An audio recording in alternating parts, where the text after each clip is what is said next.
Good morning, everybody. Welcome to the Processing Emotions in Challenging Times webinar. I'm going to jump right in and share my screen. All right. So let's just jump right in. First of all, let's talk about why it's so challenging right now. A lot of people the past week or so, week and a half or so, have been feeling a lot of layers of emotions. And I want you to know this is really normal. Changes and uncertainty and the stressors around those changes and uncertainty just bring up lots of emotions. And so we have layers and layers and layers going on that is usually ending up in overwhelm for everybody. Okay. Not everybody, but if you're feeling like many different things at once, it's really normal. And those many layers usually create the feeling of overwhelm, like, oh my gosh, there's so much, and how do I handle it? Right. So when it comes to the uncertainty of all of these changes, it's not something the brain's super comfortable with. It doesn't love those types of uncertainties. It likes to know facts, it likes to have a plan, etc. And so it's very normal to feel very uncomfortable or some discomfort when we have a lot of uncertainty and stressors going on. So whatever you're feeling, I just want to honor that for you and let yourself honor that too. And know that you are not alone. I've been working with clients the past couple of weeks and kind of watching the ebbs and flows, and it's kind of like building, okay? You're right on track and it's okay. So we're feeling lots of different emotions, and wherever you're at, again, please just give yourself some mercy, some compassion, some gentle, compassionate love, because we are going through waves of grief, stress, frustration. Some people are feeling guilt. We're feeling this, we got to push through, and that causes stress. Some of us are feeling denial, anger, boredom, loneliness. We're feeling stir crazy, sadness. And again, it's okay to feel whatever you are feeling. But if you notice all of these layers, you're probably kind of jumping in and out of different emotions here. That's really, really normal. Okay, nothing's gone wrong. As a result, it's going to have us do certain things more on autopilot, maybe grab some of the food off of our plan, maybe, be snappy with our family members, etc. Now, I just offer you this. The layers of emotions are something that we can work with and process through. So please, again, give yourself some grace and mercy here. I want to share a little concept with you created by Daniel Siegel. I think it's Siegel. He's a psychologist, and he talks about this idea of a window of tolerance. I think this is a really great visual here. He describes this window of tolerance as like this area where our emotional toolbox is, where we feel like we can handle the different stressors in our lives. And when we get more and more and more stressors in our lives, it pushes us outside of that window of tolerance. And he calls that hyper arousal. That's when we're starting to get anxious or angry or starting to feel out of control or overwhelmed. And our body just goes into that fight or flight system. And it's literally raising our cortisol levels, right? And when our cortisol levels are higher, our body goes into fat storage mode because it thinks we might be in danger. And so it has to save all the fats, etc., so that we can eat it if we come to a situation where we don't have food. This is the reason why we start craving the sugars and the flours when we get stressed and when we start feeling overwhelmed, because that cortisol raises. It tells our brains that, oh my gosh, we're in danger, so we better grab the quickest, easiest, highest bang for your buck food. This is why it's so important to purposefully make a plan and plan in proteins, fats, and veggies, because when we do eat those flours and sugars, etc., it actually not only weakens our immune system, but it makes us feel just kind of yuckier overall and doesn't help us handle the stressors as well. Okay. I also like how he talks about hypoarousal. Sometimes when we are feeling sometimes this can happen, like when we're feeling overwhelmed, we just get so zoned out or numbed or frozen. This is kind of like the freeze system, right? And these are all natural instinctive systems that our brains have. And so our goal here is to just build and increase and compassionately love ourselves and strengthen our window of tolerance, and really do that without food, because when we do it with the carbs and the sugars and the flours, etc., it weakens our body and our system. Okay, so again, whatever you're feeling, it's okay. And remember, and if you're new to me and if you haven't learned some of these things, our brain's instinctively wired to resist the uncomfortable emotions. So when we're feeling lots of emotions, it'll resist it. Like, I don't want to feel this. I don't want to feel this. And so this will look like thinking in your head, I don't have time for this, or feelings, what are those? Why do I even have feelings? I don't have time for that. That's kind of where my brain went these last couple of weeks. I don't have time for feelings. I've got things to do, right? And what that does is it kind of builds up, builds up, builds up. And let me pop back to this last page here. You'll see this little picture of a volcano. That's what happens when we push down the emotion, don't honor the emotion, don't let the emotion process. It's kind of like pushing a metaphorical beach ball under the water, and you try to push it and push it and push it, and the farther you push it, it's going to pop up and it's going to explode up. That's the exact thing that's happening with our emotions. Our emotions are caused by thoughts in our brains, and we're having lots and lots of thoughts as we're going through these changes. And those emotions that are caused by those thoughts, they're chemical sensations that go through our body. And when we don't allow them to process and don't know how to, because most of us don't, and that's normal. We didn't grow up that way. Didn't grow up. Our parents didn't know how. It pushes it down, pushes it down, pushes it down until we explode. And that's kind of what's been happening for the majority of people the past couple of weeks. Okay. So again, our brain is instinctively wired to resist emotion. So it's actually instinctively wired to kind of say, oh, let's not feel this, let's not feel this.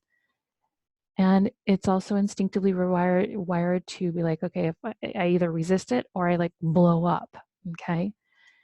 And it's also instinctively wired to avoid it, like get away, get away, get away, or eat things, or overwork, or binge on Netflix, or shop, etc., overconsume in any way, just to get away from that uncomfortable feeling. So I want you to understand that, knowing that this is how the brain is wired, and it's wired this way because that uncomfortable emotion in the body occurs as a threat to our brain. And so it thinks, ooh, let's run away. Ooh, let's fight, flight, or freeze, right? Resist, react, avoid. Okay.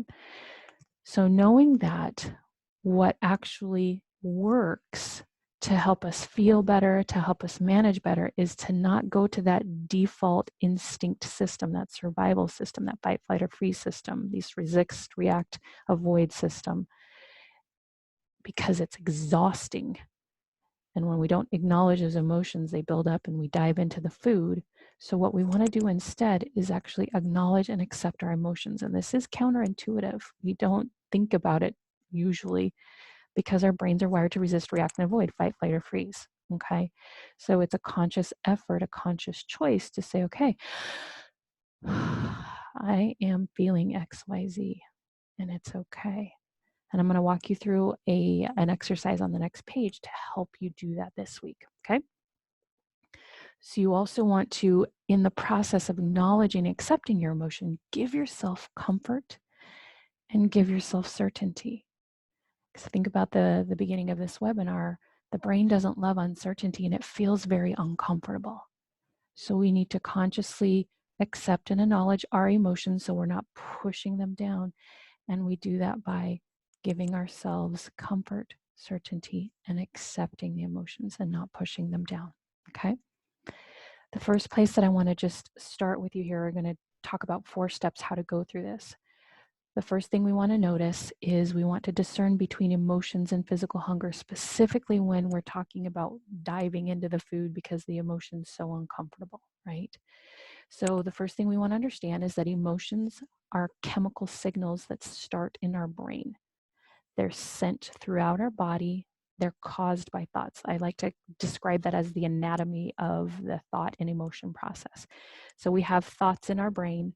About 95 to 99%, depending on the study you read or the information you read, of those thoughts are on autopilot. So that 95 to 99% is on autopilot, and that's wired that way on purpose. If we were thinking about every single thought, we have between 60 and 70,000 thoughts a day.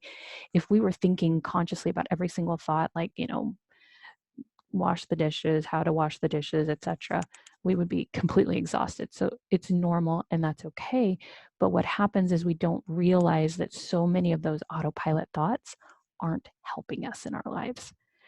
And they actually cause us to do things on autopilot that we really don't want to be doing. This is a big reason why we are not successful with emotional eating here, is we don't understand this process. So understanding that the thought causes an emotion and it goes through the body.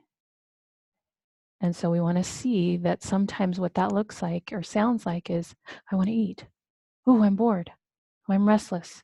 Food is comfort. Those simple thoughts will give your body just kind of like a quick jolt of, I got to go to the kitchen. Okay. And that's what's happening for a lot of people right now. I'm going to close this window. My son just came up. Close my curtain there. And so we want to just understand, if we're thinking little thoughts like that, and they can be sneaky and they can be quick and they can be really kind of semi-conscious, start to just notice those. And what you're actually needing here when you're thinking those things, if you are not grumble in the tummy hungry, and I'm going to talk about that in a second, what you really need is emotional comfort, not food. Okay? So we're going to discern the emotion between the physical hunger. The physical hunger actually starts in the body. It starts in the stomach. Emotional hunger starts here. Physical hunger starts down in the stomach. And it's when you have a grumble in the tummy. That's it. And the human body is wired and designed to have proteins, fats, and veggies. If we think about our caveman or ancestors, they would go hunt, they would go gather. Those are the foods that the human body was designed to process. Okay. Does that mean we never eat something that's not that? No, but what the body really loves and really is always trying to communicate to us is, please give me proteins, fats, and veggies and some complex carbs. That's what it wants to be telling us. But we get so busy in the emotions and the thoughts of our days and the taking care of things that we actually can't hear our bodies most of the time. And that's another big reason why we are emotionally eating. Okay. So what do we do? What do we do when we are feeling emotion and we are feeling kind of like we're pushing it down, and we're thinking we want to go to the kitchen and grab some treats? Step one, or actually this is step two, how to acknowledge and allow emotion. And I've got 3 steps here. Step one, we start with compassionately observing. This is so important because our brain is wired to judge us, and it usually isn't very kind. And so we want to take a step back and think, how would I speak or look at a little baby that I love unconditionally, or a dear friend that I love unconditionally, or a pet that I love unconditionally? How would I be thinking and speaking about this friend, this baby, this pet, when they were suffering or when they were feeling an emotion, right? We're so much harder, and research shows that we're so much more judgmental and hard on ourselves, and we would never speak to somebody or a little pet that we love in such an unkind way like we do to ourselves. So you're going to take a step back and say, how would I speak to a dear friend, somebody that I really, really love? And just observe from that space what you're thinking and feeling. Then number 2, you're going to label the emotion. You name it to tame it. I heard recently. I love that. And then you're going to talk yourself through it. Step 3. And so I'm going to invite you to do this with me right now. I'm going to put my hand on my chest here so you can see. And I'm going to invite you to touch your heart area. And if you're feeling some emotion in another part of your body, you might want to touch your heart and then that area. A lot of people are feeling emotions and stressors, and like the weight of the world kind of feels like it's actually literally in your shoulders. And I want you to kind of think about it as if those emotions are chemical signals, which they are, and they are actually landing in different parts of your body. So you can either touch your shoulder, your heart, or your stomach, wherever you're feeling the emotion, or just touch your heart. Actually touching yourself with lots of loving compassion calms down that nervous system. For some people, it can be like touching the arms kind of in an embracing hug. I like to do a combination of embracing hug and like touching my heart. I really like that. That feels good for my body. So you just figure out which one feels good for you. Now this is important. Again, what we're doing is calming down that fight, flight, or freeze system, calming down those chemicals, those hormones, etc., the cortisol, so that we can let the emotion process through. And when we let that emotion process through, we can make choices from our prefrontal cortex. Because when our fight, flight, or freeze system is activated, that reactive system, autopilot brain kicks in and we go eat. Okay. So again, touch your heart and breathe slowly 2 to 5 times. And do this with me now.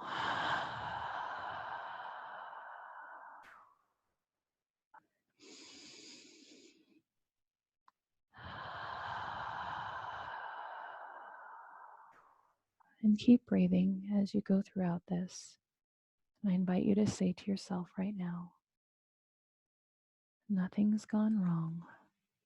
And even if your brain wants to say that many things have gone wrong, just give yourself that loving assurance. Nothing's gone wrong.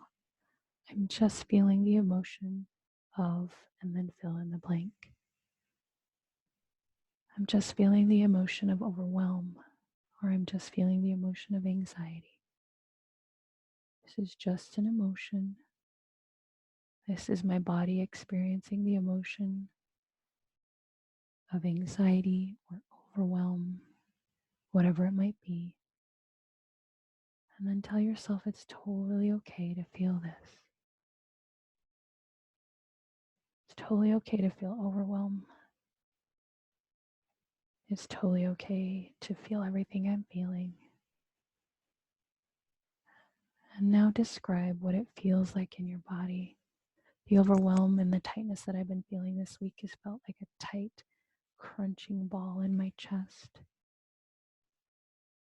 Describe what the size, if you're looking at the sensation of the emotion in your body, where is it? Describe the size of it to yourself. Describe the shape of it to yourself. And describe if there's a color or a texture. And if there's any movement to it, is there any vibration? Or is there any quick movement or slow movement? Or is it still? And then repeat to yourself, it's okay to feel what I'm feeling.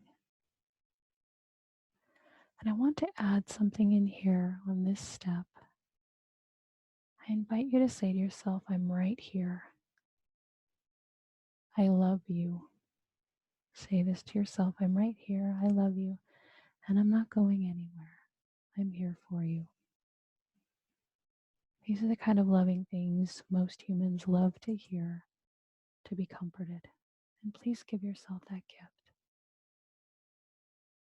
Tell yourself, I love you. I'm right here. I'm not going anywhere. And it's okay to feel everything I'm feeling. And then keep breathing.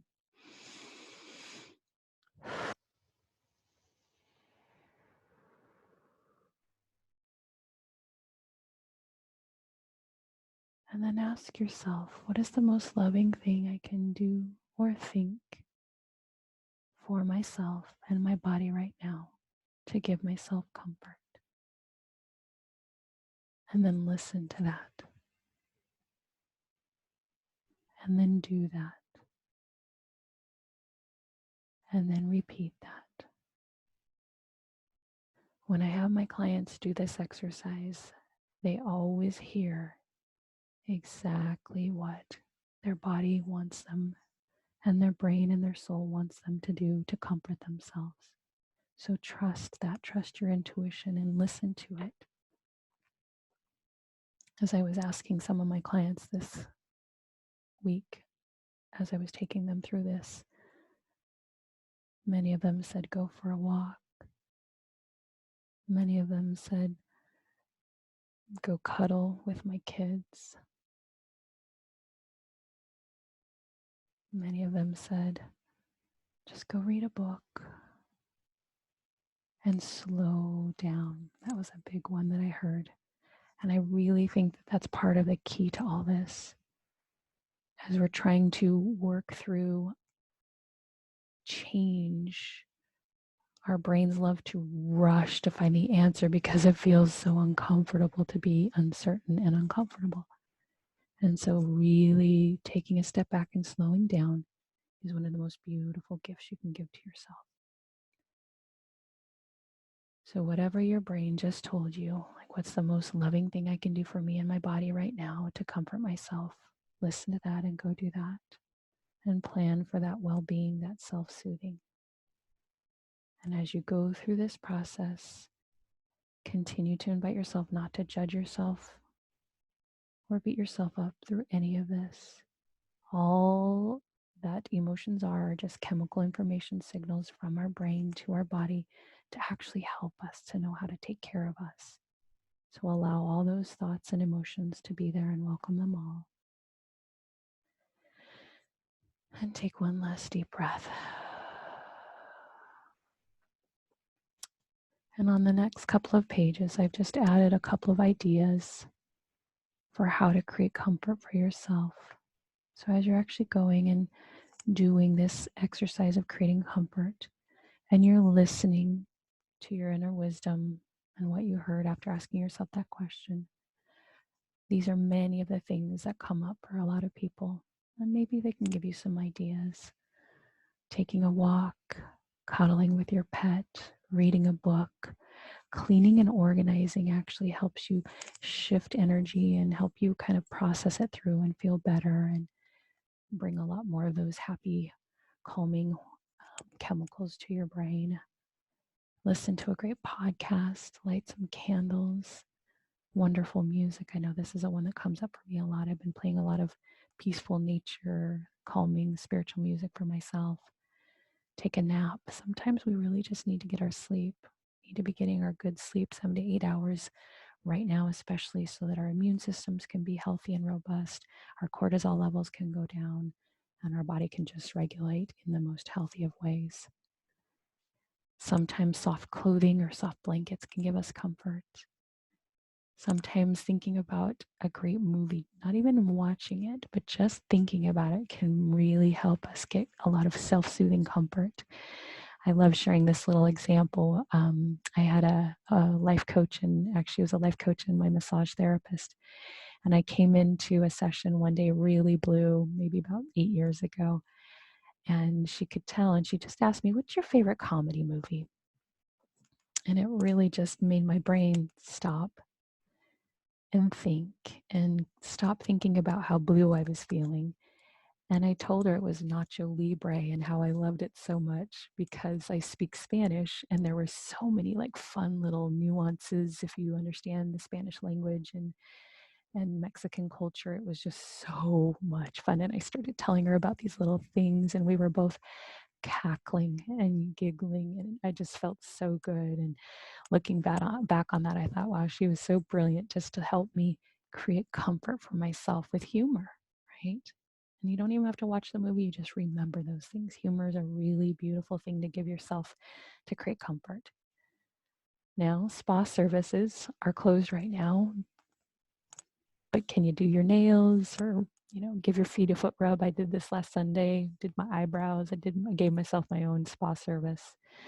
Getting out in this sunshine, if you're in the area where I'm at, which I know not all of you are, but up in Washington, we don't always have a lot of sun, but we've been blessed so much past couple of weeks with so much sunshine. What a gift.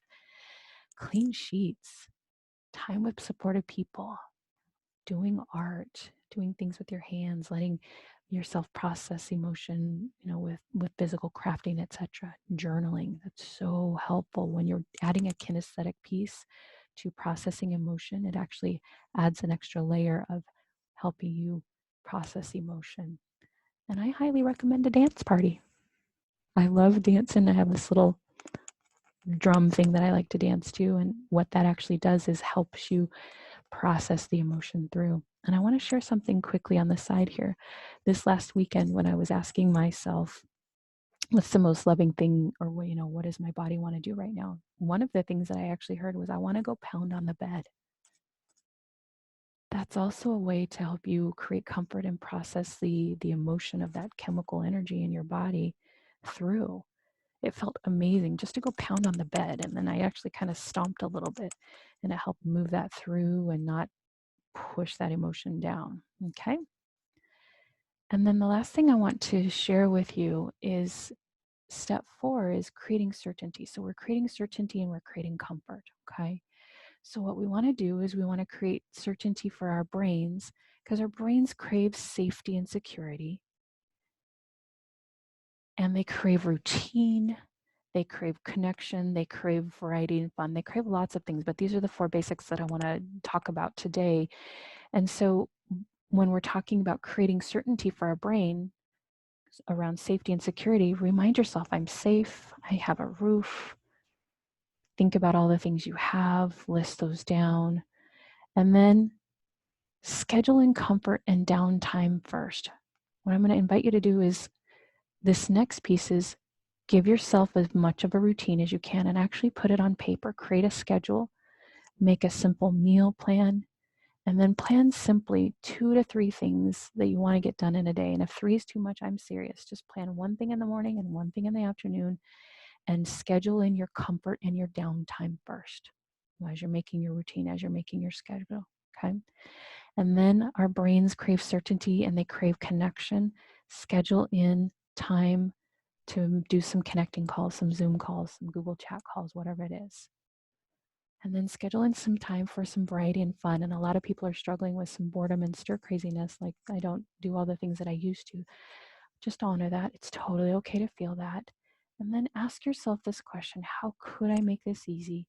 How could I make this fun? How could I create variety and fun? Because my brain needs all these things.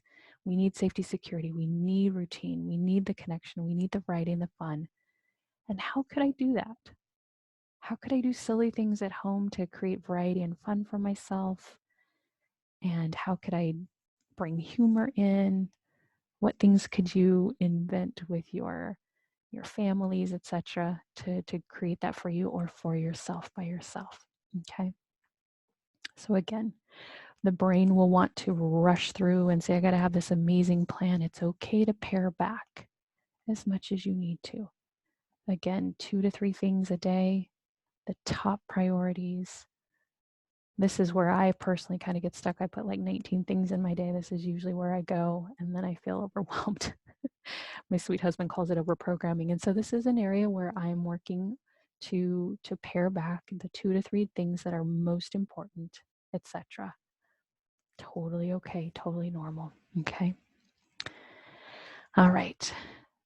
So those are the 4 steps. And what I want to offer you is, if you would like, I have this special navigation chart that kind of walks you through some steps, like what do I do if I'm feeling like I want to eat and I'm not grumble in the tummy hungry. If you'd like a copy of this, I can email it to you. Just email me at candy@candywright.com. And if you're feeling like you want to eat and you're not grumbling the tummy hungry, don't eat. And if you still want to eat, drink 6 to 8 ounces of water. If you don't want to eat, after asking yourself if you're grumbling the tummy hungry, just tell yourself, good job. You just brought awareness to your true hunger signals. And then if you drink the water and you still want to eat, we're going to talk about that in a sec, but you don't want to eat, great, you were just dehydrated. A lot of time we mistake dehydration or hunger for dehydration. Okay, and if you drink your water and you're fine, great.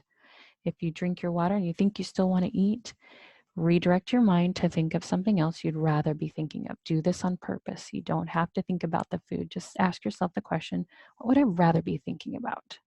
And start thinking about maybe something beautiful in your environment.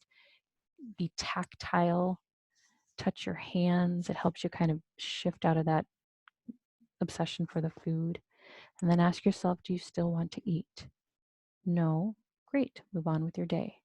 Let me move this little guy up here. If you still want to eat, you're experiencing emotional desire, not true hunger. So if you think about back on that page where I was talking about emotions versus physical hunger, this is where we're at here. You're experiencing emotional desire, not true hunger. You need emotional processing and comfort. So do the acknowledge and allow emotions activity that I just talked you through. Or if you'd like, I also have a process feelings worksheet that helps you go through step by step how to journal and process through emotions. And again, if you'd like a copy of that, just email me at candy@candywright.com and I'll send you this and those 2 activities. And then ask yourself, do you still want to eat after that? If the answer is no, acknowledge and honor yourself for allowing your brain to process its emotions.